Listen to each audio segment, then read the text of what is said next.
प्यारे बच्चों, कैसे हैं आप सब? आशा करती हूँ आप सब अच्छे होंगे, स्वस्थ होंगे। स्वागत है आपका इस कक्षा में। आइए आज हम पढ़ते हैं हिंदी व्याकरण का पाठ 8, अविकारी या अव्यय शब्द। क्रिया विशेषण, संबंध बोधक, समुच्चय बोधक, विस्मयादि बोधक और निपात। आज हम इन सब के बारे में। अविकारी का अर्थ है जिसमें विकार न उत्पन्न हो, इन्हें अव्यय भी कहा जाता है। जैसे मैं आज वहां गया था, वाह तुमने कमाल कर दिया। राधा और शिल्पा बहनें हैं, पिताजी के साथ मैं बाजार जा रहा हूँ।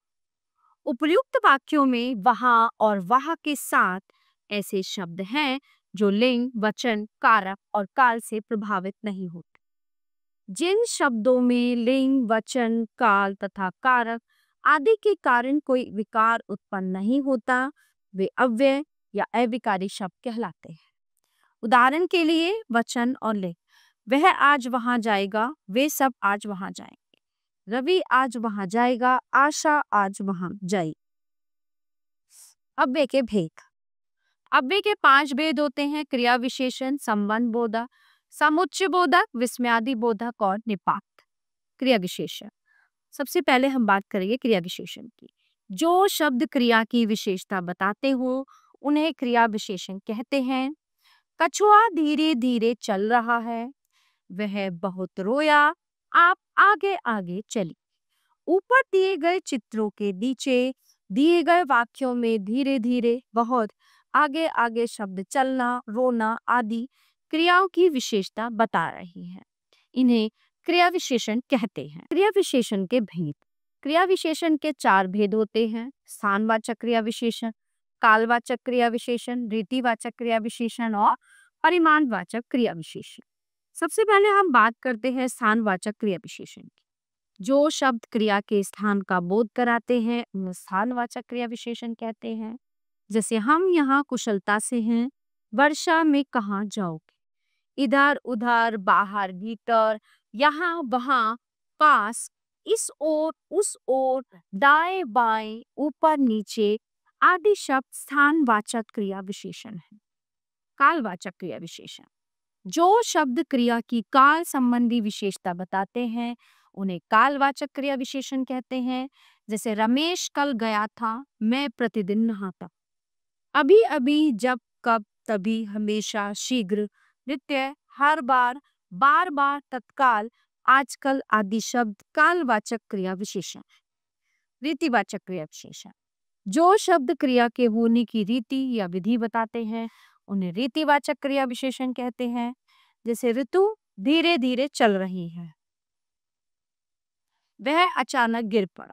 सहसा, अचानक, सचमुच, शायद, ठीक, सच, जरूर, मत, कभी नहीं आदि शब्द रीतिवाचक क्रिया विशेषण। परिमाणवाचक क्रिया विशेषण। जो शब्द क्रिया की मात्रा या परिमाण बताएं उन्हें परिमाणवाचक क्रिया विशेषण कहते हैं। जैसे उतना खाओ जितना पचा सको, कम बोलो, अधिक बोलना ठीक नहीं। अति, काफी, बहुत, भारी, ज्यादा, तनिक, केवल, बिल्कुल, पर्याप्त, उतना, थोड़ा सा, बस आदि शब्द परिमाणवाचक क्रिया विशेषण है। अगला विषय है हमारा संबंध बोध। अतुल के साथ रीमा भी स्कूल गई। घर के पास मंदिर है, शैली के बाद प्रिया जाएगी। ऊपर दिए गए वाक्यों में के साथ, के पास, के बाद शब्द वाक्य के दूसरे शब्दों के साथ संबंध का बोध करा रहे हैं। ये संबंध बोधक अव्यय है। जो अव्यय संज्ञा या सर्वनाम के बाद आकर उनका संबंध वाक्यों में प्रयोग अन्य शब्दों के साथ करते हैं उन्हें संबंध बोधक अव्यय कहते हैं। संबंध बोधक के भेद। हिंदी में मुख्य रूप से 2 प्रकार के संबंध बोधकों का प्रयोग होता है। क्या? रूप रचना के आधार पर संबंध बोधक। इस आधार पर 2 प्रकार के संबंध बोधक होते हैं। रूढ़, से, ले, को, का, की, के, में, पर आदि। यौगिक, के लिए, की ओर, के बिना, के पश्चात आदि। अर्थ के आधार पर संबंध बोधक। अर्थ के आधार पर संबंध बोधक अनेक प्रकार के हो सकते हैं।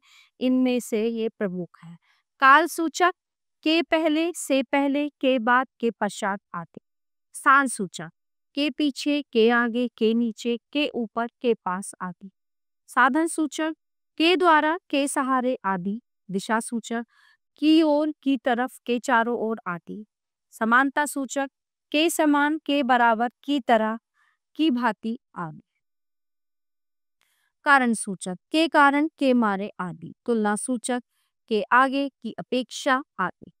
विरोध सूचक के विपरीत, के खिलाफ, के विरुद्ध आदि।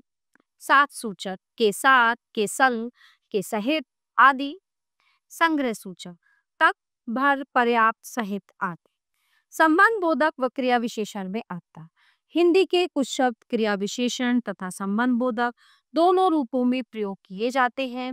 जब इनका प्रयोग संज्ञा या सर्वनाम के साथ होता है तब ये संबंध बोधक होते हैं, परंतु जब ये क्रिया की विशेषता बताते हैं तब ये क्रिया विशेषण होते हैं। जैसे संबंध बोधक क्रिया विशेषण, वह साक्षी से पहले आई, वह पहले आई। घर के अंदर चलो, अंदर चलो। रश्मि अपने मामा के यहाँ है, रश्मि यहाँ है। अगला विषय है समुच्चय बोधक। काला या सफेद चुन लो, राम और श्याम की पूजा करो, मेहनत करो ताकि पास हो जाओ। पीछे चित्र के नीचे दिए गए वाक्यों में या और तथा ताकि शब्द वाक्य में आए एक से अधिक शब्दों, वाक्यांशों या उपवाक्यों को जोड़ रहे, इन्हें समुच्चय बोधक कहते हैं। दो शब्दों, वाक्यांशों या वाक्यों को मिलाने वाले शब्द समुच्चय बोधक कहलाते हैं। इन्हें योजक भी कहते हैं। समुच्चय बोधक के भेद। समुच्चय बोधक अव्यय दो प्रकार के होते हैं, समानाधिकरण समुच्चय बोधक, व्याधिकरण समुच्चय बोधक। समानाधिकरण समुच्चय बोधक, ये समुच्चय बोधक दोनों वाक्यों के समान पदों तथा उपवाक्यों को जोड़ते हैं, जैसे सिया और शिखा खेल रही हैं, रावण वीर किंतु घमंडी था, और एवं, परंतु, मगर, या, तथा, इसलिए आदि अन्य समानाधिकरण समुच्चय बोधक अव्यय है। व्याधिकरण समुच्चय बोधक एक मुख्य उपवाक्य को अन्य आश्रित उपवाक्यों से जोड़ने का काम व्याधिकरण समुच्चय बोधक करते हैं। कैसे करते हैं? खूब मेहनत से पढ़ो ताकि अच्छे अंक आए। हम हार गए क्योंकि हमारा कप्तान बीमार था। ठीक है, कि, क्योंकि, यदि, ताकि, तो, तथापि, मानो आदि अन्य व्याधिकरण समुच्चय बोधक हैं। नंबर 4 है विस्मयादि बोधक। छी, कितनी दुर्गंध आ रही है। शाबाश, तुमने कमाल का खेला। हाय, मैं बर्बाद हो गया। उपयुक्त वाक्यों में छी, शाबाश, हाय शब्द क्रमशः घृणा, हर्ष तथा शोक के भावों को प्रकट कर रहे हैं। ये सभी विस्मयादि बोधक हैं। जिन अविकारी शब्दों का संबंध वाक्य से नहीं होता लेकिन वे बोलने वाले के हर्ष, शोक, घृणा, भय, उल्लास, आश्चर्य आदि भावों को सहसा प्रकट करने के लिए प्रयुक्त होते हैं, विस्मयादि बोधक अव्यय कहलाते। विस्मयादि बोधक उनके भाव सहित। चलिए देखते हैं। शोक बोधक, हाय, हाय हाय, आह, ओ, हेरा, आह। विस्मय आश्चर्य बोधक, ओ, अरे, क्या, सच में, ऐ, आदि। हर्ष बोधक, आहा, धन्यवाद, शाबाश आदि। संबंध बोधक, अरे, रे, ओ, अजी, अरे आदि। घृणा बोधक, छी छी, धत, धिक, भक आदि। भय बोधक, बाप रे, बाप रे बाप आदि। स्वीकार बोधक, जी, अच्छा, बहुत अच्छा, हाँ, ठीक है आदि। क्रोध बोधक, चुप, जा जा, चल आदि। फिर है निपात। हिंदी में कुछ ऐसे भी अव्यय हैं जो किसी शब्द या पद के बाद लगकर उसके अर्थ को विशेष रूप से बदल देते हैं। जैसे हमने ही ये काम किया है, संगीता ने भी गाना गाया था। जो अव्यय किसी पद के बाद लगकर उसके अर्थ को बल प्रदान करते हैं उन्हें लिपाट कहते हैं। केवल मात्र भर तक तो अन्य लिपाट। अब इस पाठ में हमने क्या जाना?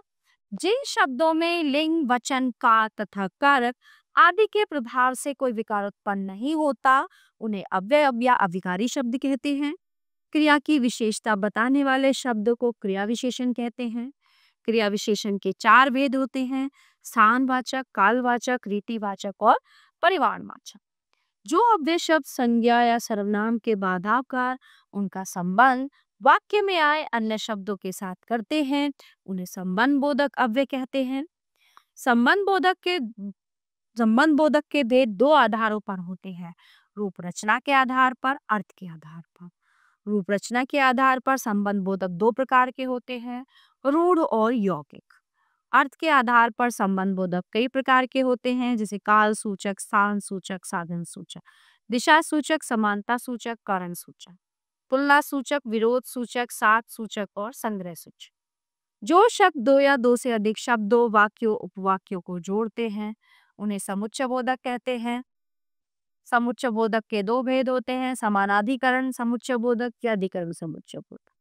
शोक, हर्ष, विषाद, आश्चर्य, घृणा, भय, उल्लास आदि भावों को प्रकट करने वाले शब्द विस्मयादि बोधक कहलाते हैं। विस्मयादि बोधकों का संबंध वाक्यों से नहीं होता है। जो अव्यय किसी शब्द या पद के बाद जुड़कर उसके अर्थ में विशेष प्रकार का बल भर देते हैं उन्हें निपात कहते हैं। प्यारे बच्चों, ये पाठ यहीं पर समाप्त होता है। आशा करती हूँ आपको अच्छे से समझ आया होगा। मिलते हैं अगली कक्षा में। धन्यवाद।